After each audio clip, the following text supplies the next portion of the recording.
ఆయన్ని ప్రేమిస్తే దేవుడు వాగ్దానం చేశాడు. రోమ 8:8, దేవుని ప్రేమించేవారు కనుక ఆయన సంకల్ప చొప్పున పిలువబడిన వారికి మేలు కలుగుటకై సమస్తము సమకూడి జరిగిస్తాడు. Oh Lord, I am your daughter, I am your son, I am giving the praise to you so that I can glorify you. You be with me, you help me out, because God has already promised that He will help you out.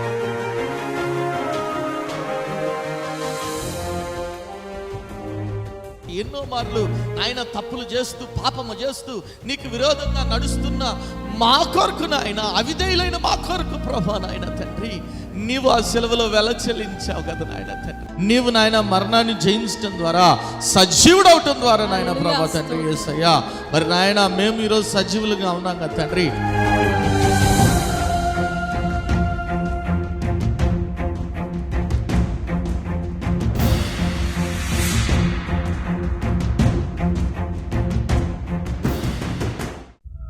కుటుంబంలో నెమ్మది లేని స్థితిలోనున్నావా?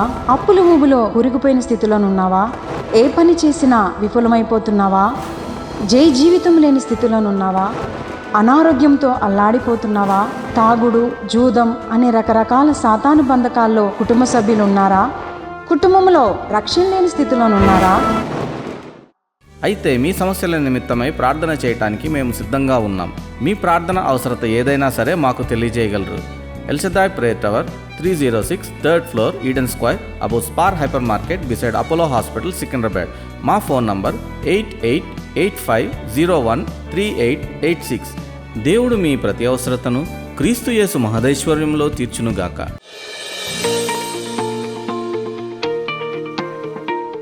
Bible గ్రంథంలో నుంచి 2 కొరింథీయులకు రాసిన పత్రిక 4వ అధ్యాయము 8వ వచనం చదవండి ఎవరైనా మైక్లో. 2 కొరింథీ 4వ అధ్యాయం 8వ వచనం. ఎటుపోయినను శ్రమపడుచున్నాను, ఇరికింపబడిన వారము కాము, అపాయములోనున్నను, కేవలము ఉపాయము లేని వారము కాము. ఒకసారి గట్టి దేవుని స్తుతులు చెప్దాం. హల్లెలూయా, హల్లెలూయా. ఏ 2 చేతులు ఉన్నవారు ఉంటే చెప్పండి. ఉన్నాయా? అంటే ఒకసారి గట్టి దేవుని స్తుతులు చెప్దాం. హల్లెలూయా, హల్లెలూయా.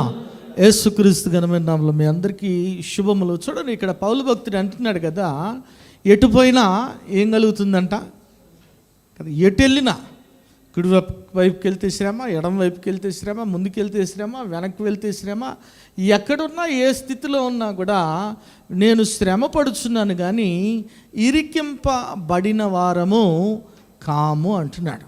I may face trials and tribulations but I'm not pressurised అంటున్నాడు. ఐఎమ్ నాట్ డిస్ట్రెస్డ్ అంటున్నాడు. ఒకసారి గట్టి దేవుని స్తుతులు చెప్దాం. హల్లెలూయా. మన జీవితాల్లో మరి చాలా శ్రమలు ఎదురవుతుంటాయి, కష్టాలు ఎదురవుతుంటాయి, ఇబ్బందులు ఎదురవుతుంటాయి. ఆ ఇబ్బందులను బట్టి ముఖ్యంగా మన జీవితంలో ఏమి పెరిగిపోతుంది మన శరీరంలో అంటే ఒత్తిడి పెరిగిపోతుంది, ప్రెషర్, స్ట్రెస్. చూడండి, ఇంకో సందర్భంలో మరి పౌలు భక్తుడు అంటాడు 2 కొరింథీ 11వ అధ్యాయం 28వ వచనంలో చూడండి, మరి సంఘముల గురించి ఏముందంట ఆయనకి. చూడండి, ఇవియుగాక సంఘములన్నిటిని గూర్చిన చింతయు కలదు, ఈ భారము దినమును నాకు కలుగుచున్నది, దినమును నాకు. ఏమన్నా ఒకసారి గట్టి దేవుని స్తుతులు చెప్దాం. హల్లెలూయా. చూడండి, సంఘములన్నిటిని గురించిన చింత ఉందంట ఆయనకి, భారం ఉందంట. ఏమన్నా నమ్మిన వారి దేవుని స్తుతులు చెప్దాం. హల్లెలూయా. చూడండి, ఇన్ని భారాలు, ఎటుపోయినా శ్రమ వచ్చినా కానీ ఒక మాట అంటున్నాడు కదా, నేను ఇరికింపబడిన వాడను కాదు అంటా ఉన్నాడు. అందుకే మీరు చూస్తే టోటల్గా ఒక స్టేట్మెంట్ ఇస్తాడు పౌలు భక్తుడు 2 కొరింథీ 12వ అధ్యాయం 10వ వచనంలో చూస్తే ఏమంటున్నాడు చూడండి. 2 కొరింథీ 12వ అధ్యాయం, నేను ఎప్పుడు బలహీనుడను అప్పుడే బలవంతుడను, కనుక క్రీస్తు నిమిత్తము నాకు కలిగిన బలహీనతలలోను, నిందలలోను, ఇబ్బందుల్లోను, హింసలలోను, ఉపద్రవములోను నేను సంతోషించుచున్నాను. ఆమేన్. ఒకసారి గట్టి దేవుని స్తుతులు చెప్దాం. హల్లెలూయా. క్రీస్తుని బట్టి నాకు కలిగిన శ్రమలో, బాధలో, ఇబ్బందుల్లో, హింసల్లో ఏం చేస్తున్నాడంటే what was his response, what was his reaction అని చూస్తే ఆయన సంతోషిస్తున్నాను అని చెప్తా ఉన్నాడు. ఒకసారి గట్టి దేవుని స్తుతులు చెప్దాం. హల్లెలూయా. ఈరోజు నేను చెప్పే వాక్య భాగం అదే, ప్రెషర్ ఆర్ ప్లెజర్. ఏంటది? Pressure or pleasure. మనలో ప్రెషర్ ఉందా, ప్లెజర్ ఉందా? నాకు తెలిసి చాలామందిలో ప్రెషరే కనబడుతుంది. ప్లెజర్ కంటే ఎక్కువగా ఏదైనా సమస్య వచ్చిందనుకోండి, ఏదైనా చిన్నదైనా పెద్దదైనా కానీ ప్రెషర్ తీసుకోవటంలో వీఆర్ ఎక్స్పర్ట్స్, మనం నిష్ణాతులం అనే చెప్పాలి. కంగారు పడిపోతుంటాం, టెన్షన్ పడిపోతుంటాం, ఒత్తిడి గురవుతుంటాం, స్ట్రెస్ ఫీల్ అయిపోతుంటాం. చూడండి, నువ్వు స్ట్రెస్ ఫీల్ అవటం వల్ల మరి ఒక డాక్టర్ దగ్గరికి వెళ్తే డాక్టర్ గారు అని అంటే, అమ్మ నీకు షుగర్ ఎక్కువ ఉందా అమ్మా అంటే, కాదండి నేను డైట్ ఫాలో అవుతున్నాను, మరి నేను అన్నం తినట్లేదు, అంతా డైట్ చాలా చక్కగా ఫాలో అవుతున్నాను, కానీ నాకు చిన్న చిన్న సమస్యలు ఉన్నాయండి, మా అబ్బాయి ఇంకా సెటిల్ కాలేదు. అప్పుడు ఆయన అన్నాడంట, అమ్మ నీకు షుగరు వ్యాధి నువ్వు తినే తిండిని బట్టి కాదు కానీ నీ స్ట్రెస్ని బట్టి పెరుగుతుంది, నువ్వు తీసుకునే ప్రెషర్ని బట్టి. చూడండి, నీ ఆరోగ్యం కూడా చెడిపోయే స్థితిలో ఉంటుంది. నమ్మిన వారి దేవుని స్తుతులు చెప్దాం. హల్లెలూయా. ఈరోజు ప్రభు మీతో మాట్లాడుతూ ఉన్నాడు. Don't take pressure but have pleasure. ఏమే నమ్మిన వారి దేవుని స్తుతులు చెప్దాం. హల్లెలూయా. మీరు జీవితంలో ప్రెషర్ తీసుకోవద్దు కానీ ప్లెజర్ ఫీల్ అవ్వండి పౌలు భక్తుడు చెప్తా ఉన్నాడు. ఎందుకంటే శ్రమలు వస్తాయి, కష్టాలు వస్తాయి. కొంతమంది అనుకోవచ్చు శ్రమలే ఉండకూడదు కదా అని. ప్రభు ఏం చెప్పాడు? లోకంలో మీకు శ్రమ, అంతేనా? నిప్పురవ, యోబు భక్తుడు అంటే నిప్పురవ పైకి ఎగిరినట్లు నరుడు శ్రమానుభవానికే పుట్టి ఉన్నాడు. ఎటుపోయినా శ్రమ వస్తుంది, ఎటుపోయినా శ్రమ వస్తుంది. కొన్నిసార్లు చెప్తూ ఉంటారు, బ్రదర్ నా దారులన్నీ మూసిపోయినాయి బ్రదర్ అంటే దాని అర్థం ఏంటంటే అప్పు పుట్టే స్థితి లేదు, అన్ని డోర్లు మూసిపోయినాయి, నా ఫోన్లో ఎవడికి చేసినా వాడందరి దగ్గర నేను తీసేసుకున్నా, ఇక ఎక్కడ? ప్రభు అటువంటి అప్పుడే ఒక నూతన ద్వారాన్ని తెరుస్తాడు. నమ్మిన వారి దేవుని స్తుతులు చెప్దాం. హల్లెలూయా, హల్లెలూయా. నేను ప్రెషర్ ఫీల్. కొంతమంది చెబుతూ ఉంటారు, బ్రదరు మీరు చెబుతారు బాగానే, పడేవాడికి తెలుస్తుంది ప్రెషర్ అని. పడేవాడికి మీకంటే నాకు కూడా ఎక్కువ ప్రెషర్ ఉంటుంది. ఉంటుందా ఉండదా? ఏమైనా ఒకసారి గట్టి దేవుని స్తుతులు చెప్దాం. హల్లెలూయా. పౌలు భక్తుడు అంటున్నాడు కదా, సంఘములన్నిటి కొరకు నాకు చింత కలదు, నాకు భారం కలదు. సంఘంలో ఎవరి జీవితాల్లో అయినా ఇంకా కార్యం ఆలస్యం అవుతున్నట్లయితే ఖచ్చితంగా ప్రెషర్ ఉంటుంది. కానీ ఆ ప్రెషర్ని ఎట్లా తీసుకోవాలంటే ప్లెజర్గా తీసుకోవాలి. నమ్మిన వారి దేవుని స్తుతులు చెప్దాం. హల్లెలూయా, హల్లెలూయా. ఎందుకంటే ప్రెషర్ తీసుకోవటం వల్ల చాలా ఇబ్బందులు వస్తాయి. చూడండి, యేసుక్రీస్తు ప్రభు కూడా ఒక సందర్భంలో మనం చూస్తే ఆయన వేదనతో ప్రార్థన చేస్తున్నాడు అంటే. చూడండి, లూకాసు వార్త 22:44 చదవండమ్మా. ఆయన వేదన పడి మరింత ఆతురముగా ప్రార్థన చేయగా ఆయన చెమట నేలపడుచున్న గొప్ప రక్త బిందువుల వలె. ఏమైనా ఒకసారి గడి దేవుని స్తుతులు చెప్దాం. హల్లెలూయా. ప్రభు ఎట్లా ప్రార్థన చేస్తున్నాడంట? వేదనతో ప్రార్థన చేస్తున్నాడంట. ఎందుకు వేదన? యేసయ్యకేం వేదన? ఆయన దేవుని కుమారుడు కదా, ఆయన రాజాతి రాజు కదా, ప్రభువులకు ప్రభువు కదా, ఆయనకేంటి వేదన? దేని కొరకు వేదన పడుతున్నాడంటే ఆయన ఆ గిన్నెలోనిది త్రాగాలి. ఆ క్రోధ పాత్రలో ఉన్న గిన్నెలోని త్రాగినప్పుడు పాపం అతని మీద మోపబడినప్పుడు తండ్రితో అతని సహవాసం, అది కొన్ని నిమిషాలైనా కొన్ని సెకండ్లైనా సరే, ప్రభుతో ఆ దేవాతి దేవునితో తండ్రితో లింక్ తెగిపోతుందని వేదన పడుతూ ఉన్నాడు. అందుకే సిలువలో అన్నాడు ప్రభు, ఏమన్నాడు? నా దేవా, నా దేవా నన్నెందుకు కదా, నా దేవా, నా దేవా నన్నెందుకు విడనాడితివి, నా దేవా నా ప్రభువా నన్నెందుకు విడనాడితివి, నాకెంత దూరాన నిలిచి ఉన్నావో నా ఆర్తధ్వని నీవు విననైతివే, నాకెంత దూరాన నిలిచి ఉన్నావో నా ఆర్తధ్వని నీవు విననైతివే, నా చెంత చేరి నన్నాదుకొనుమా, నా చెంత చేరి నన్నాదుకొనుమా, లాలింపవనాదు ఆక్రందన దేవా, ఆలింపవనాదు ఆక్రందన దేవా, నా దేవా, నా దేవా నన్నెందుకు విడనాడితివి. హల్లెలూయా. చూడండి, ప్రభు ఎప్పుడైతే వేదనతో ప్రార్థన చేస్తున్నాడో ఆయన ఆ చెమట బొట్టు కూడా రక్తముగా మార్చబడిందంట. నేను ఏంటి ప్రభా, చెమట రక్తంగా మార్చబడుతుందా నిజంగా? రక్తంలాగా కన్నీరు, లేదంటే ఆ కన్నీరు కానీ చెమట కానీ మరి రక్తంగా మార్చబడుతుందా, వస్తుందా అని నేను చూసినప్పుడు, ఇటువంటి స్థితి 3-4 సంవత్సరాల క్రితం హైదరాబాదులో ఒక చిన్న పాపకు వచ్చింది. ఆ పాప పేరు అయానా, 3 సంవత్సరాలే. ఆ బిడ్డ ఎప్పుడైతే స్ట్రెస్ ఫీల్ అవుతుందో, ఆ బిడ్డ కన్నీరు గారిస్తే బ్లడ్ వచ్చేదంట. కన్నీరు గారిస్తే ఏమొస్తుంది? దీన్నే వాళ్ళు ఏమన్నారంటే డాక్టర్స్ హెమాటిడ్రోసిస్ అంటే ఎప్పుడైనా ఆ బిడ్డ చిన్నగా ఏదైనా ప్రెషర్ ఫీల్ అయితే వెంటనే ఆ బిడ్డ కన్నీరు గారిస్తే కన్నీరు రక్తంగా వచ్చేదంట. ఎందుకు చెప్తున్నాను ఈ మాట అంటే, ప్రెషర్ అనేది చాలా డేంజరస్. చాలాసార్లు చాలామంది ఒత్తిడికి గురవుతూ ఉంటారు. అది ఫైనాన్షియల్ స్ట్రెస్ అవ్వచ్చు, లేదంటే పర్సనల్ స్ట్రెస్ అవ్వచ్చు, సోషల్ స్ట్రెస్ కూడా అవ్వచ్చు. ఏంటి, సామాజికంగా కూడా ఒత్తిడి ఉంటుంది. నీ పెళ్ళి ఎప్పుడు అవుతుంది అమ్మాయి, అబ్బాయి నీ పెళ్ళి ఎప్పుడు అవుతుంది, పిల్లలు ఎప్పుడు పుడతారు, ఇదే గోల ఉంటుంది. ఎప్పుడు ఉద్యోగం వస్తుంది, ఖాళీగా ఉన్నట్టున్నావుగా, ఏం చేయట్లేదే, రకరకాల ఒత్తిళ్ళకు గురవుతుంటాం. ఈ ఒత్తిడి వల్ల ఏం జరుగుతుంది అనే విషయాన్ని మీతో పంచుకోవాలనుకుంటున్నాను ఈరోజు. ఈ ఒత్తిడి నుంచి ఏ రీతిగా మనము అధిగమించాలనే విషయాలను కూడా ఈరోజు మీతో పంచుకోవాలనుకుంటున్నాను. బైబిల్ గ్రంథంలో మీరు చూసినట్లయితే మొట్టమొదటిగా నువ్వు ప్రెషర్ ఫీల్ అయినప్పుడు ఏం జరుగుతుంది చూడండి. మత్తయి సువార్త 11వ అధ్యాయం మొదటి 2 వచనాలు చదవండి. ఏమని రాయబడింది? మత్తయి సువార్త 11వ అధ్యాయం మొదటి 2 వచనాలు. యేసు తన 12 మంది శిష్యులకు ఆజ్ఞాపించుట చాలించిన తర్వాత వారి పట్టణములలో బోధించుటకును ప్రకటించుటకును అక్కడ నుండి వెళ్ళిపోయెను. క్రీస్తు చేయుచున్న కార్యములను గూర్చి యోహాను చెరసాలలో విని, రాబోవువాడు నీవేనా, మేము మరొకని కొరకు కనిపెట్టవలెనా?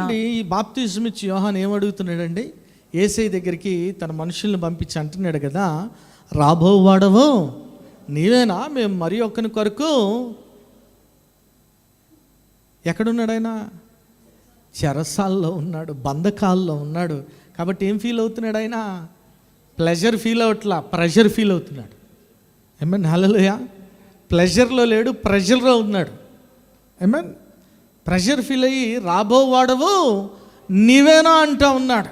అదే నోటితో, ఆయన నోటితోనే ఏం పలికాడు ఆయన? యోహాను సువార్త 1వ అధ్యాయం 29వ వచనంలో చూడండి. ఏమని రాయబడింది? యోహాను సువార్త 1వ అధ్యాయం 29వ వచనం.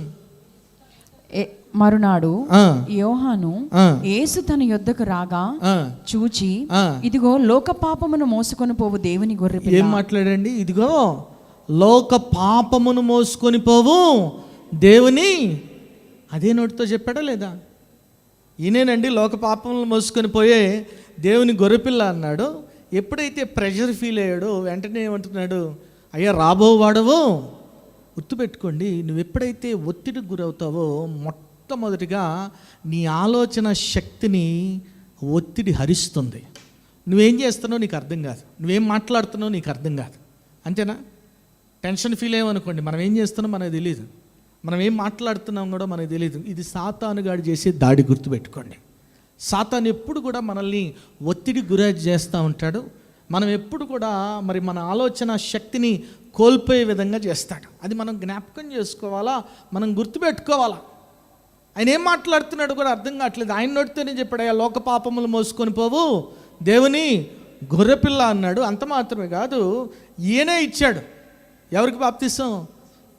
అయ్యా నువ్వు నాతో బాప్తిసం పొందుకోవటం ఏంది? అప్పుడు పరలోకం నుంచి స్వరం వచ్చి వినబడిందా? ఏమని వినబడింది చూడండి. మత్తయి సువార్త 3:17 ఏమని రాయబడింది చదవండి. మరియు ఇదిగో ఈయననే నా ప్రియ కుమారుడు, ఈయన యందు నేను ఆనందించుచున్నాను నేను ఒక శబ్దము ఆకాశము నుండి వచ్చింది. ఒకసారి గట్టి దేవుని స్తుతులు చెప్దాం. హల్లెలూయా.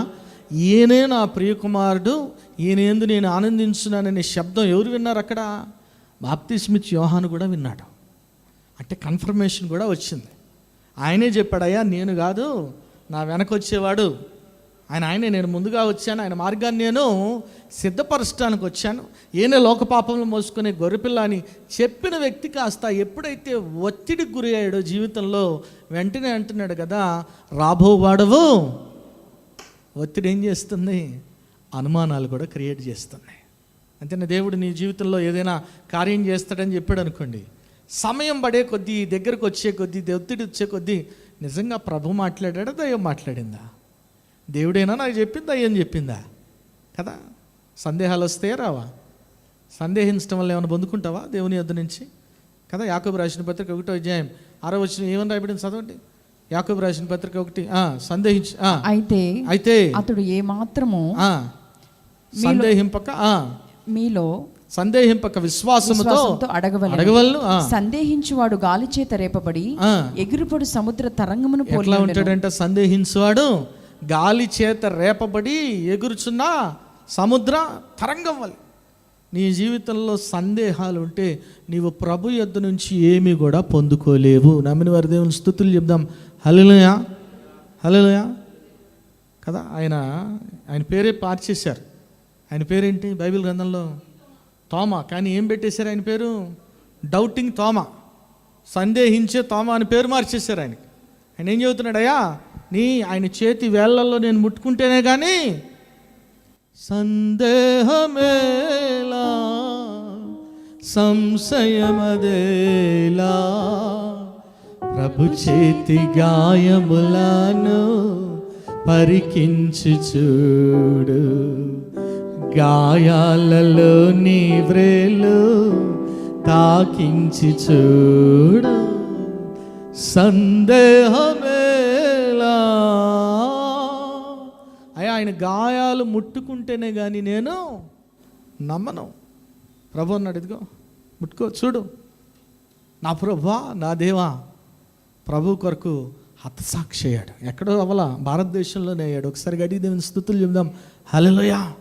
ఈరోజు చాలాసార్లు ఒత్తిడి, ప్రెషర్ మన ఆలోచన శక్తిని హరింపచేసి దేవుని మీదే అనుమానాలు రేకెత్తించేలాగా చేస్తుంది. గమనించాలి. ఆమేన్, హల్లెలూయా. నీ విశ్వాస జీవితంలో ఒత్తిడి ఉండడానికి వీల్లేదు.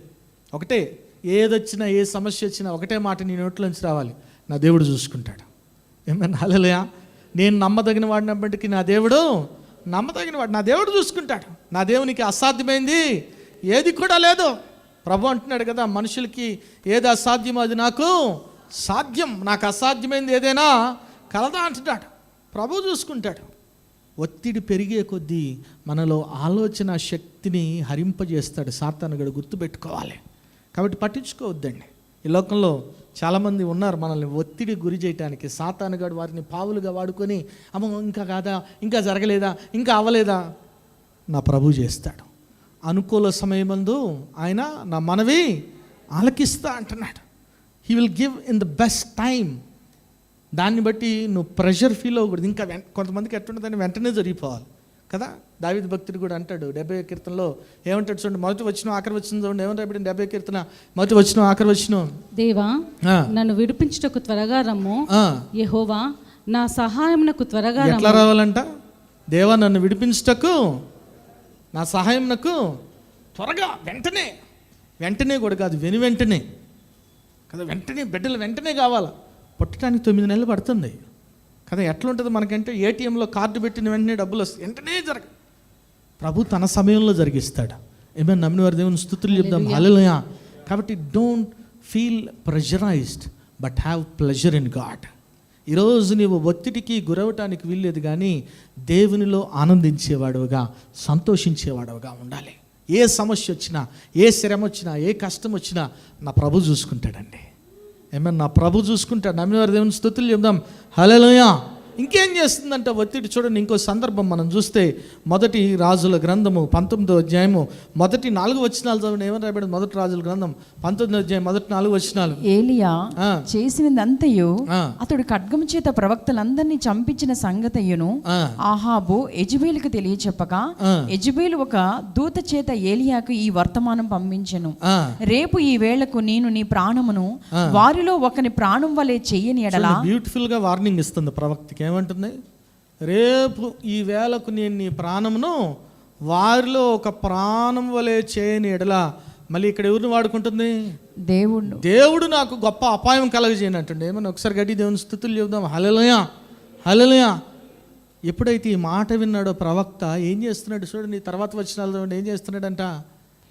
కాబట్టి అతడు ఈ సమాచారం తెలుసుకొని లేచి తన ప్రాణమును కాపాడుకొనుటకై పోయి యూదా సంబంధమైన బయర్షబాకు చేరి అచ్చట ఉండమని తన దాసునితో చెప్పి తాను ఒక దిన ప్రయాణం అరణ్యంలోనికి పోయి ఒక బదరీ వృక్షం క్రింద కూర్చుండి మరణాపేక్ష గలవాడై, యెహోవా, నా పితరుల కంటే నేను ఎక్కువ వాడను కాను, ఇంత మటుకు చాలును, నా ప్రాణము తీసుకొనుము అని ప్రార్థన చేస్తున్నాడండి. ఏమని ప్రార్థన చేస్తున్నాడు? ఆమె ప్రాణం తీయమనట్లా, ఆమె ప్రాణం తీయమనట్లేదు, కానీ నా ప్రాణం తీసుకో ప్రభు ఇక చాలు అంటున్నాడు. ప్రెషర్ ఏం చేస్తుంది? భయం పుట్టిస్తుంది.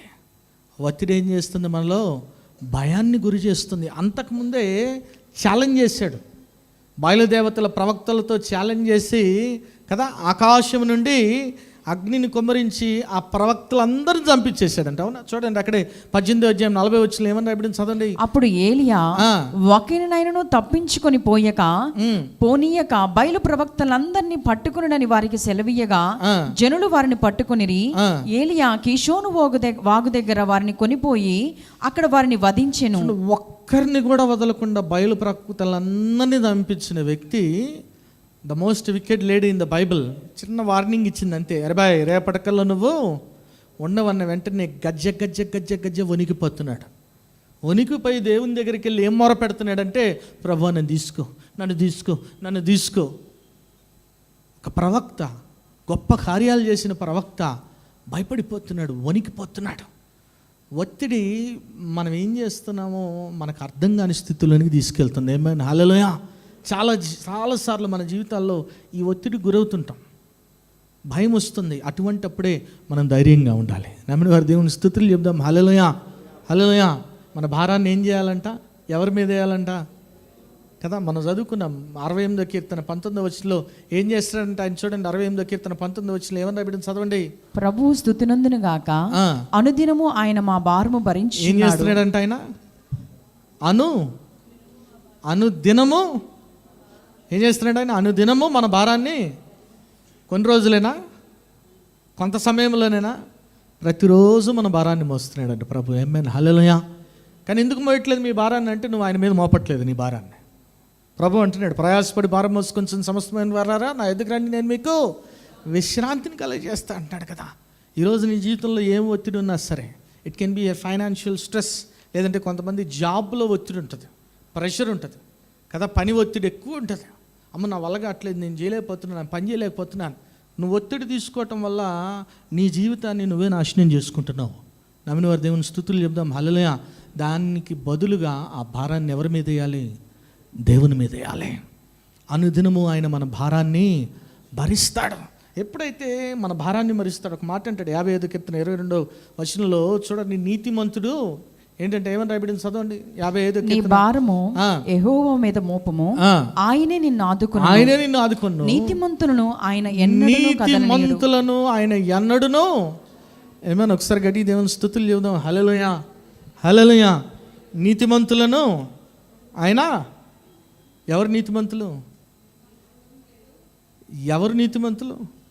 బైబిల్ చెబుతుందండి నీతిమంతుడు ఒక్కడు లేడు, ఏ భేదం లేదు, మనం అందరం పాపం చేసి ఆయన అనుగ్రహించి మహిమను పొందలేకుండా. అయితే నీతిమంతుడు ఎవరంటే అపోస్తుల కార్యం 13వ అధ్యాయం 39వ వచనంలో రాయబడింది కదా, చూడండి కింద పార్ట్ చూడమ్మా. విశ్వసించు ప్రతివాడును ఈయన వల్లనే నీతిమంతుడిగా తీర్చబడింది. ఏమైనా ఒకసారి గడి దేవుని స్తుతులు చెప్దాం. హల్లెలూయా. ఎవరంట నీతిమంతులు? ఎవరైతే ఆయన యందు విశ్వాసం ఉంచుతారో వారు నీతిమంతులు అంట. ఈరోజు నువ్వు ప్రభు యందు నీకు విశ్వాసం ఉంచితే 1 కోటి రూపాయలు అప్పున్నా నువ్వు స్థైర్యంగా ఉండాలి.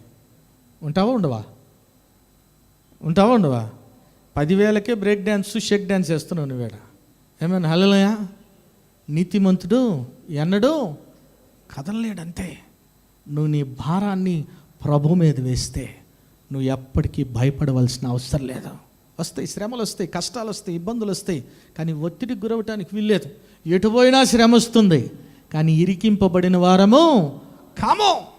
చెప్పండి ఒకసారి, నేను ఇరికింపబడిన వాడును కాను. ఏమైనా చెప్పండి ఒకసారి. ఒకవేళ ఇరికింపబడిన ప్రభు ఏం చేస్తాడంటే ఇరుకులో కూడా మనకు విశాలతను కలగజేస్తాడు. నమ్మిన వారి దేవుని స్తుతులు చెబుదాం. హల్లెలూయా.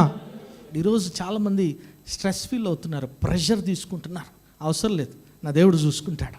నువ్వు ఆయన యందు విశ్వాసం ఉంచితే, ఆయన వైపు చూస్తే నా దేవుడు నీలో ఉన్న ప్రెషర్ అంతా తీసేస్తాడు. నమ్మిన వారి దేవుని స్తుతులు చెప్దాం. హల్లెలూయా. ఇంకా నీవు పాపములో ఉన్నావేమో, లేదంటే ఆ ఒత్తిడిలో పాపము చేస్తున్నావేమో, భయములో మరి తప్పుడు నిర్ణయాలు తీసుకుంటున్నావేమో, ఆ బల దగ్గరికి వచ్చినప్పుడు ప్రభా నన్ను క్షమించు నాయన, నీ ఆత్మతో నన్ను నింపు ప్రభా, నన్ను నడిపించు ప్రభా యేసయ్యా. నాయన నేను నీ మీద ఆధారపడతాను ప్రభా, నీ వైపు చూస్తాను ప్రభా, విశ్వాసాన్ని కర్త దాన్ని కొనసాగించు, నీ వైపు చూస్తాను ప్రభా. నాయన యేసయ్యా, బిడలు నీ సన్నిధిలో నాయన ఏ విషయం కొరకు నాయన కన్నీరు గారుస్తున్నారు, ఏ విషయం కొరకు నాయన వారి హృదయాన్ని కొమ్మరించారు నాయన, సమస్తం ఎరిగిన దేవుడు కదా నాయన, హృదయాంతరాలు ఎరిగిన దేవుడు కదా నాయన ప్రభా.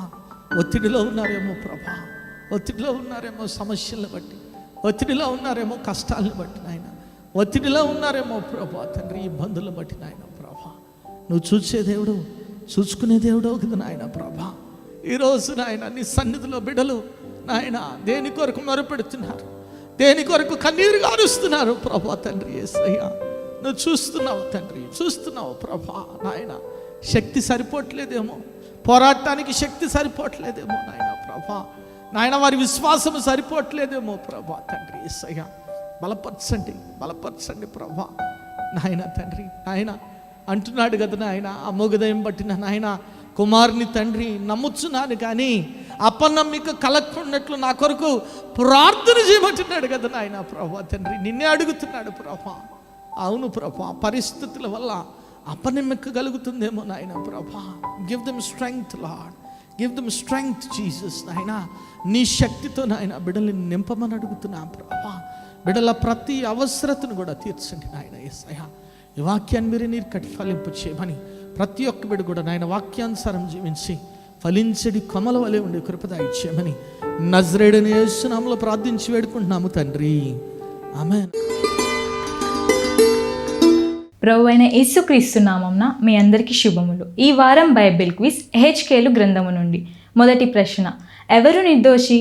ప్రశ్న మరోసారి, ఎవరు నిర్దోషి? రెండవ ప్రశ్న, నీతిపరునికి నీతి బ్లాంకే చెందును. ప్రశ్న మరోసారి, నీతిపరునికి నీతి బ్లాంకే చెందును.